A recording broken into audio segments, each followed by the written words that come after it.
Welcome students, আমরা class 12 এর আজকে ইকোলজি পার্টটা শুরু করব। এর আগে হাইড্রোসিলি জেরোসিলি বলে ছোট্ট একটা টপিক পড়িয়েছিলাম। আজকে পুরো প্রথম থেকে শুরু হচ্ছে। তো আজকে আমরা করছি তোমাদের ইউনিট 5, তোমাদের যে এইচএসএস সিলেবাস রয়েছে তার যে ইউনিট 5 সেখান থেকে শুরু হচ্ছে। তো ইউনিট 5 এ প্রথমে যেটা রয়েছে তোমাদের ইকোলজির সংজ্ঞা। এই যে ইকোলজি, এই কথাটা এলো কোথা থেকে সেটা আগে দেখি। ইকোলজি কথাটা এসেছে ইকো অ্যান্ড লজি, এই কথাটা আবার এসেছে লোগোস থেকে। তো এই দুজন মিলে যেটা তৈরি করে তার বাংলা মানে হলো পরিবেশ বিদ্যা বা বাস্তব বিদ্যা বলা হয়। এই ইকোলজি টার্মটা প্রথম যে ব্যবহার করেছিলেন তিনি ছিলেন আর্নেস্ট হেকেল, অর্থাৎ HECK, এটা শর্ট কোশ্চেনের জন্য খুবই গুরুত্বপূর্ণ। আর্নেস্ট হেকেল প্রথম ইকোলজি শব্দটা ব্যবহার করেছিলেন। এবার ইকোলজি কাকে বলে?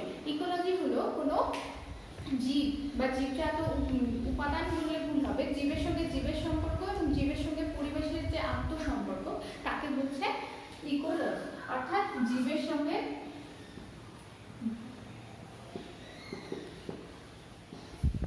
তার পরিবেশের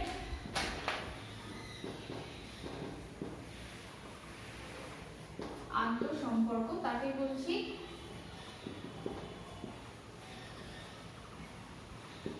ইকোলজি। ইকোলজির সংজ্ঞা জানা হলো, কিন্তু এর উপাদানগুলো কি কি? ইকোলজির উপাদানগুলো রয়েছে, প্রথমেই রয়েছে জীবজাত উপাদান,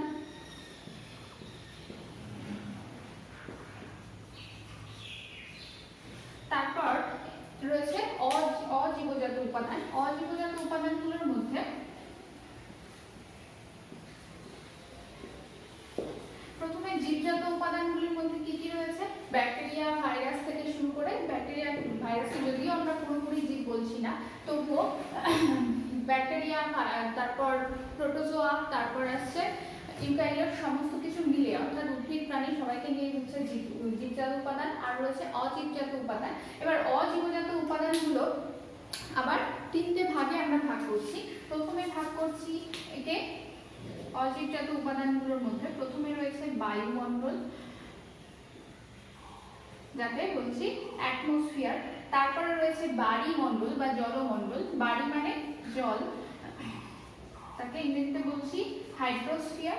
আরেকটা রয়েছে শিলামণ্ডল, তাকে বলছি লিথোস্ফিয়ার।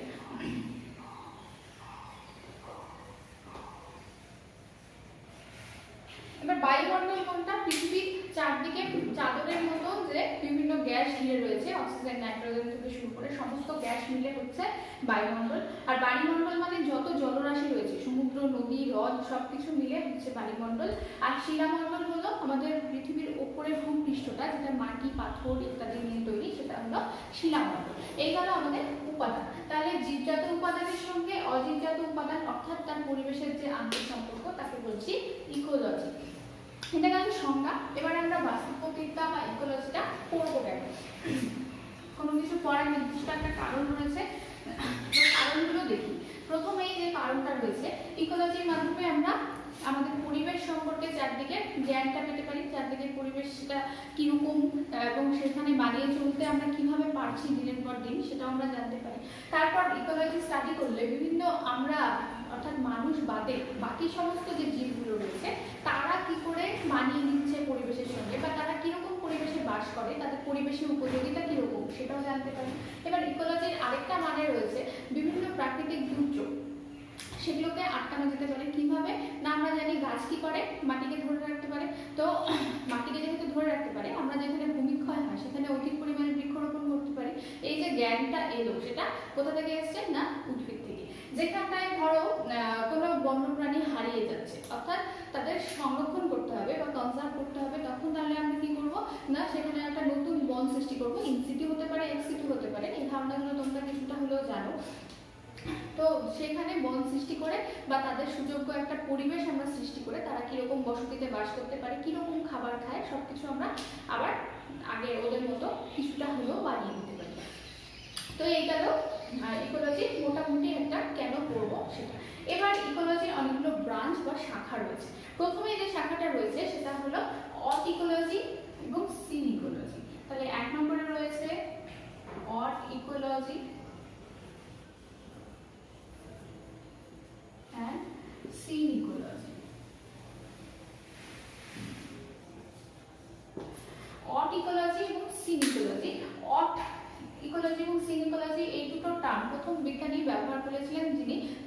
স্কটার। স্কটার তিনি প্রথম এটা আমরা ব্যবহার করেছিলেন। প্রথমে অড ইকোলজি সম্পর্কে বলি। অড ইকোলজি হলো কোনো নির্দিষ্ট একটি প্রজাতি, সেটা উদ্ভিদ হতে পারে, প্রাণী হতে পারে, ব্যাকটেরিয়া হতে পারে, তার সঙ্গে পরিবেশের যে সম্পর্ক। তাহলে অড ইকোলজিতে কি লিখবো? অড ইকোলজিতে লিখবো কোনো একটি নির্দিষ্ট প্রজাতির সঙ্গে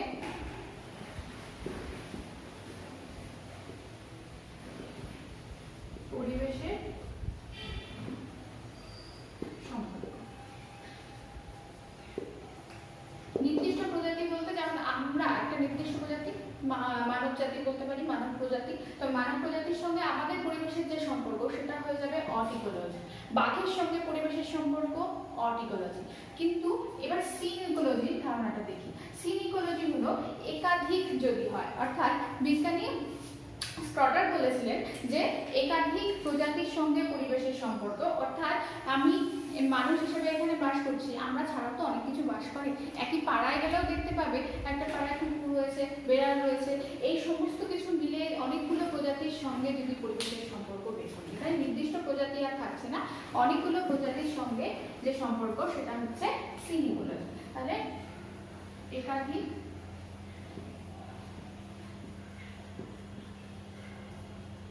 প্রজাতির সাথে পরিবেশের সম্পর্ক।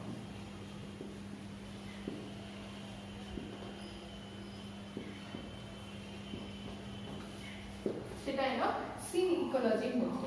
এবার এই দুটো টার্ম আমাদের জানা হলো, একটা হলো অড ইকোলজি আর একটা সিন ইকোলজি। প্রথম ব্যবহার করেন কি কথাটা স্কটার, নির্দিষ্ট প্রজাতির সঙ্গে পরিবেশের সম্পর্ক, সেটা হলো অড ইকোলজি। অটো কথাটা সবসময় মনে রাখবে শত বা নিজে দিয়ে কিছু তৈরি হয়, যেমন অটোনমি যেটা নিজে নিজে চলে। এবার তাহলে অট মানে স্বাভাবিকভাবে বুঝতে পারছি কিছু একটা নিজ বা একটি কিছু বোঝাচ্ছে, তাহলে ওই জন্য নির্দিষ্ট প্রজাতি। আর সিন মানে অনেকগুলো একসঙ্গে, সেজন্য একাধিক পরিবেশের সঙ্গে সম্পর্ক। তাহলে এটা মুছে দিচ্ছি। এরপর যেটা আছে তারপর হলো ডিম ইকোলজি। এবার যেটা আসছে সেটা হলো ডিম ইকোলজি। এই ডিম ইকোলজি যে শাখা অর্থাৎ ব্রাঞ্চটা রয়েছে সেটা জানার আগে ডিম কথাটার অর্থ কি সেটা আগে জানতে হবে। এই ডিম অর্থাৎ DEME ডিম, একে বলা, এটা হলো নির্দিষ্ট কোনো একটি প্রজাতির যে সংখ্যা রয়েছে, কোনো একটি প্রজাতির যতগুলো সংখ্যা রয়েছে তাকে বলছে একটা ডিম। যেমন মানুষের একটা ডিম মানে কতগুলো মানুষ রয়েছে একটা জায়গায়, সেরকম। তো ডিম ইকোলজি এই জিনিসটা আলোচনা করে কি কোনো একটি নির্দিষ্ট প্রজাতি তার সংখ্যা বৃদ্ধি, তার বাসন সবকিছু সংখ্যা বৃদ্ধি শুরু করে মানে তার বৈশিষ্ট্য সবকিছু আলোচনা করে ডিম ইকোলজি। ডিম ইকোলজির পর যেটা হয় সেটা হলো কমিউনিটি ইকোলজি। ডিমের পর আসছি কমিউনিটি।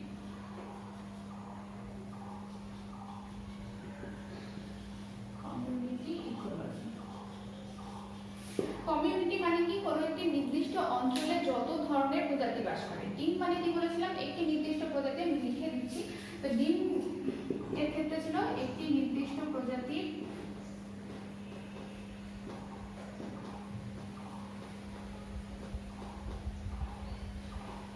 বৈশিষ্ট্য, বাসস্থান, সংখ্যা বৃদ্ধি ইত্যাদি, এই সমস্ত কিছু আলোচনা করা হয় ডিম ইকোলজির মধ্যে। এবার হলো কমিউনিটি ইকোলজি। কমিউনিটি টার্মটা আরেকটু বড় অর্থে ব্যবহার করা হয়। কোনো একটি নির্দিষ্ট অঞ্চলে যদি কোনো একটা সংগঠন গড়ে তোলা হয় তাকেও কিন্তু কমিউনিটি বলে। তো এই কমিউনিটি ইকোলজির মধ্যে কমিউনিটি মানে সেন্সটা অনেকটা একটু বড় ক্ষেত্রে, তো একটা নির্দিষ্ট অঞ্চলের সবাই মিলে, এটা সবাই বলতে অনেকগুলো প্রজাতিকে বলা হয়েছে, তাহলে অনেকগুলো প্রজাতির মধ্যে যে সম্পর্ক সবাইকে নিয়ে আলোচনা করলে তাকে বলছে কমিউনিটি ইকোলজি। তো অনেকগুলো প্রজাতি কোথাকার না একটি নির্দিষ্ট অঞ্চলে, তো এখানে লিখে দিচ্ছি কোনো নির্দিষ্ট অঞ্চলের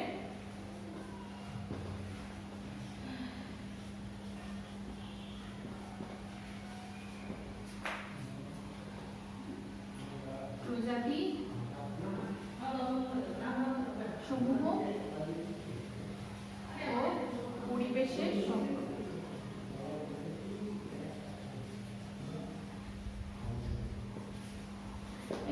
কমিউনিটি ইকোলজি।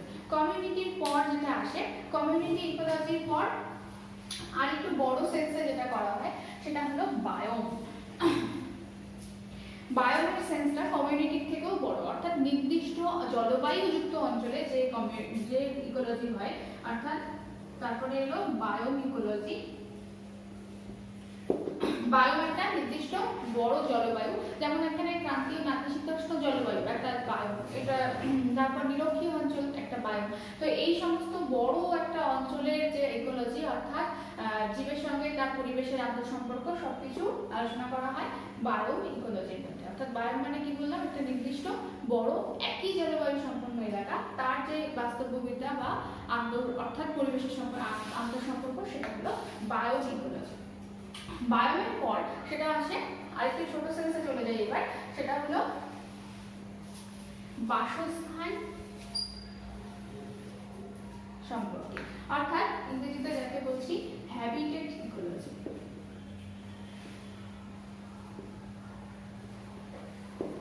যেমন আমরা বাস করছি স্থলে, যারা জলজ জীব, মাছ থেকে শুরু করে সমস্ত জলজ জীব তারা জলে বাস করছে, তো তাদের বাসস্থান অনুযায়ী যে ইকোলজিটা, অর্থাৎ যে শাখায় আলোচনা করা হচ্ছে বাসস্থান সম্পর্কে, তাকে বলছে হ্যাবিটেট ইকোলজি। এটা আর বিশেষ কিছু বলার নেই। তারপরে রয়েছে কনজারভেশন ইকোলজি।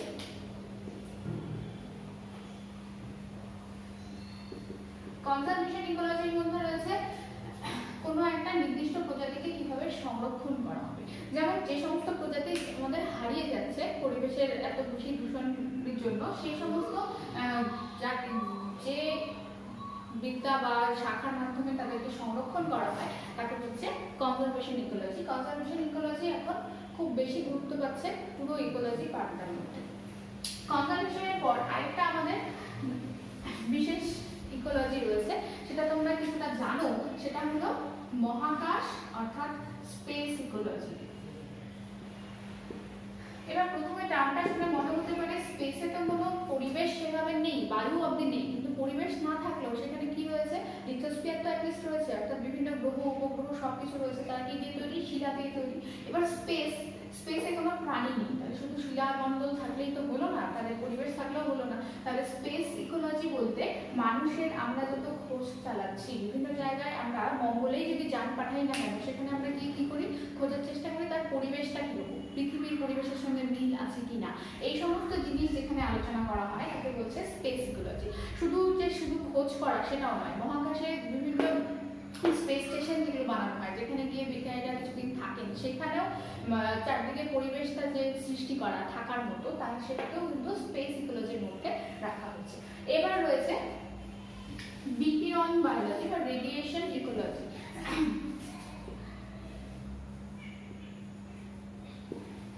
রেডিয়েশন মানে বিকিরণ। এবার কি ধরনের বিকিরণ, যেমন ইউভি রেজ যেগুলো পরিবেশ থেকে আসে, এমন কিছু বিকিরণ, সেগুলোর কি ধরনের প্রভাব ফেলছে আমাদের উপর। যেমন ইউভি রে বেশি পরিমাণে এলে আমাদের কি হবে, স্কিন ক্যান্সার হতে পারে। তো এই সমস্ত জিনিস, অর্থাৎ কোনো একটা জীবের ওপর, কোনো একটা জীব বললে কি হবে, সমস্ত জীবের ওপর যে রেডিয়েশন অর্থাৎ বিকিরণ, ইউভি রে বা অন্য কিছু যা প্রভাব ফেলছে, সেটা যেখানে আলোচনা করা হচ্ছে সেটা হচ্ছে এই রেডিয়েশন বায়োলজি। এরপর রয়েছে যেটা, সেটা হলো জীবাশ্ম।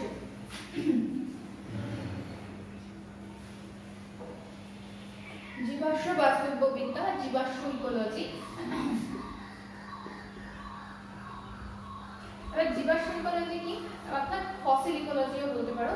সেই জীবাশ্ম ইকোলজি মানে হলো জীবাশ্মগুলো কি ছিল, অ্যাকচুয়ালি জীবের যেটুকু পার্ট রয়ে গেছে সেটাকে আমরা জীবাশ্ম বলছি। তো তারা কোনো না কোনো সময় এক সময় বেঁচে ছিল।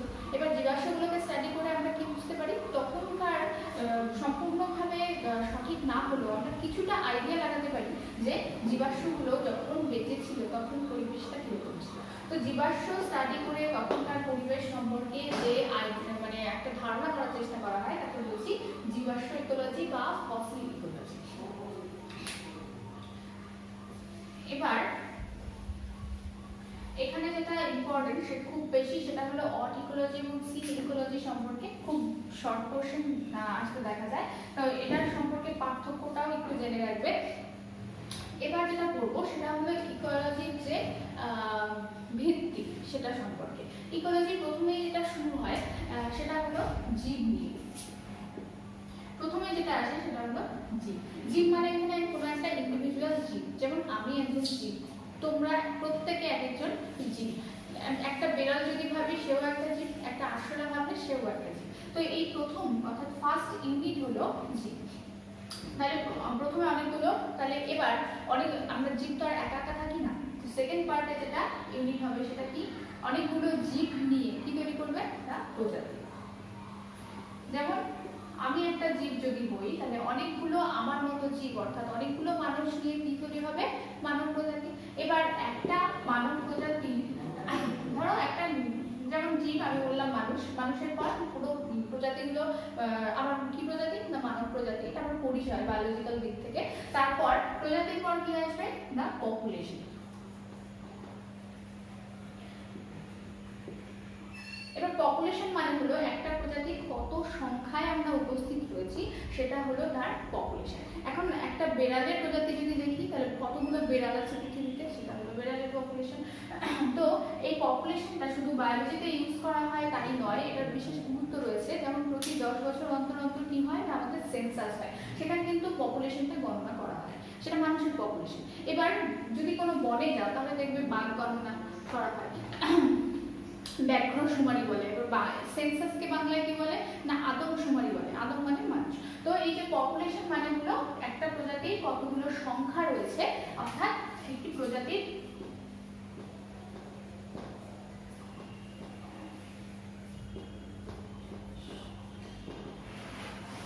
মধ্যে জীব সংখ্যা, তাকে বলছি প্রজাতি। এটার বিশেষ গুরুত্ব রয়েছে কারণ পপুলেশন ইকোলজি বলে একটা অনেক বড় পার্ট রয়েছে এই ইকোলজির মধ্যে। এবার অনেকগুলো পপুলেশন মিলে কি তৈরি করবে, অনেকগুলো পপুলেশন বলতে বিভিন্ন জীবের এবার পপুলেশন পাবো, মানুষের পপুলেশন, বেড়ালের পপুলেশন, পাখির পপুলেশন, সবকিছু মিলে, পাখি আবার একটা হবে না, বিভিন্ন প্রজাতির বিভিন্ন, তো সবাই মিলে পপুলেশন মিলে তৈরি করবে কমিউনিটি। তো এখান থেকে আমার সেন্সটা কিন্তু আরেকটু বেড়ে গেল, অর্থাৎ এখানে ছিল একটি প্রজাতি, এখানে কমিউনিটিতে গিয়ে হয়ে যাবে অনেক প্রজাতি, তবে একটি নির্দিষ্ট অঞ্চলের মধ্যে। কমিউনিটি তাহলে একটা নির্দিষ্ট অঞ্চলের মধ্যে, এখানে ডাবল এম হবে। কমিউনিটি অনেকগুলো প্রজাতি যা নির্দিষ্ট অঞ্চলের।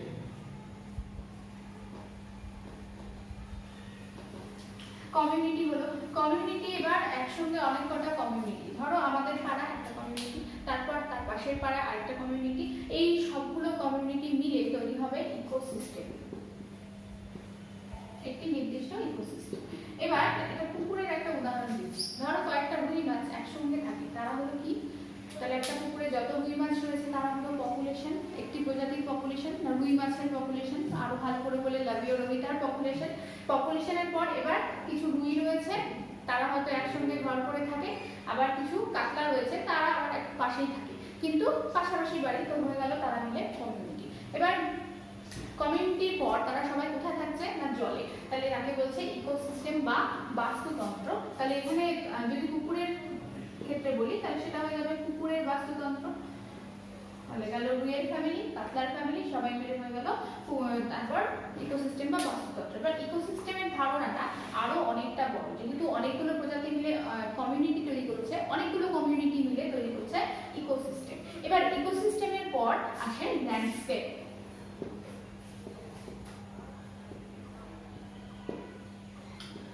তোমরা যারা আঁকতে পারো, আমরা যখন ছোটবেলায় কোনো সিনারি আঁকতাম তখন কি করতাম, এই পাহাড় আঁকলাম, একটা এদিকে ধরো পাহাড় আঁকলাম, তারপরে এখানে একটা আর একটু সামনে দিয়ে একটু নদী এঁকে দিলাম, এদিকে একটা বাড়ি এঁকে দিলাম। আমি যদিও আঁকতে পারি না ভালো, তো বাড়ি আঁকলাম, বাড়ি আঁকার পর সামনে একটা কলা গাছ বা বড় গাছ এমন করে দিয়ে দিলাম, এদিকে পাহাড় দেখা যাচ্ছে। এই যে দাগটা আঁকছি তাকে বলে ল্যান্ডস্কেপ, অর্থাৎ এইভাবে যে দাগটা আঁকছি যার উপর আমি পাহাড়, নদী, বাড়ি, গাছপালা ইত্যাদি আঁকলাম তাকে বলছি ল্যান্ডস্কেপ। অর্থাৎ একটি আমার চোখের চোখের যে সাইড, অর্থাৎ একটা চোখের সাইডে আমরা সোজা রেখা দিয়ে যতটা দূর আমি দেখতে পাই, তার মধ্যে আমি এখানে যখন ছবি আঁকতাম তখন তো পাহাড়ের পাশে বাড়ি টাড়ি খুব সুন্দর আঁকতে পারতাম, কিন্তু খালি চোখে যদি দেখো কোনো ফাঁকা জায়গায় গিয়ে এত কিছু আমরা নাও দেখতে পারি, তবে জলাশয়, তারপর কিছুটা বন অঞ্চল, চাষের ক্ষেত, বাড়ি, এই সমস্ত মিলে আমার দৃষ্টিশক্তির মধ্যে যতটা আমরা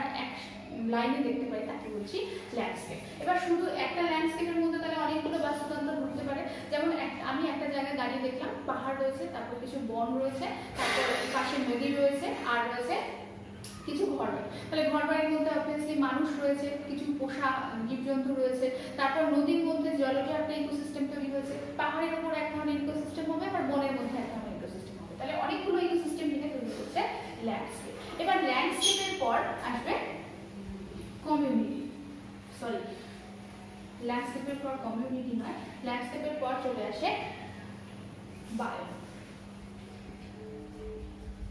বায়ো মানে আগেই বলেছি, বায়ো মানে অনেক বড় একটা এলাকা, নির্দিষ্ট জলবায়ু সম্পন্ন। আমি আমার চোখে যতটুকু জায়গা দেখি সেটুকু নিয়ে এক ধরনের জলবায়ু নিশ্চয়ই হয় না। যদি বলি নিরক্ষীয় জলবায়ু, আমি পুরো নিরক্ষীয় অঞ্চল আমার চোখে দেখতে পারবো না। তাহলে অনেকগুলো চোখ মিলে যতখানি জায়গা দেখবে, সেই অর্থাৎ অনেকগুলো ল্যান্ডস্কেপ মিলে তৈরি করছে বায়ো। যেমন বায়োমের এবার উদাহরণ দিই কয়েকটা। প্রথমেই বলি নিরক্ষীয় বায়ু। নিরক্ষীয় বায়ু যদি বলো তাহলে কিরকম, প্রচন্ড রোদ, তারপর কি রয়েছে, চিরহরিত অরণ্য রয়েছে। তাহলে এই গেল চিরহরিত অরণ্য থাকার জন্য তুমি যদি ভাবো আমাজনের বৃষ্টি অরণ্য, সেখানে অনেক ধরনের জীবও আমি দেখতে পাবো। তো একটা বায়ু মানে নির্দিষ্ট জলবায়ু সম্পন্ন অনেক বড় এলাকা, যেখানে অনেকগুলো ল্যান্ডস্কেপ একসঙ্গে মিশে থাকে। এবার বায়োমের পর বায়োমের মধ্যে আরো উদাহরণ রয়েছে, যেমন ভূগোলে পড়েছে তুন্দ্রা অঞ্চল। তাহলে ওখানটা তুন্দ্রা অঞ্চলটা সবাই মিলে যেখানে খুব ঠান্ডা, সেগুলো হবে তুন্দ্রা বায়ু। এরকম করে অনেকগুলো লেখা যায়, তুন্দ্রা, তৈগা, এই সমস্ত। বায়োমের পর যেটা আসে সেটা হলো বায়োস্ফিয়ার, অর্থাৎ জীবমণ্ডল। তাহলে অনেকগুলো বায়ু মিলে তৈরি হচ্ছে বায়োস্ফিয়ার বা জীবমণ্ডল। এবার বায়োস্ফিয়ার কি না, যত জীব রয়েছে পৃথিবীতে, সেই ছোট্ট একটা ব্যাকটেরিয়া থেকে শুরু করে অনেক বড় হাতি পর্যন্ত, বা সবকিছু একসাথে ইনক্লুডেড হয়ে তৈরি করবে বায়োস্ফিয়ার।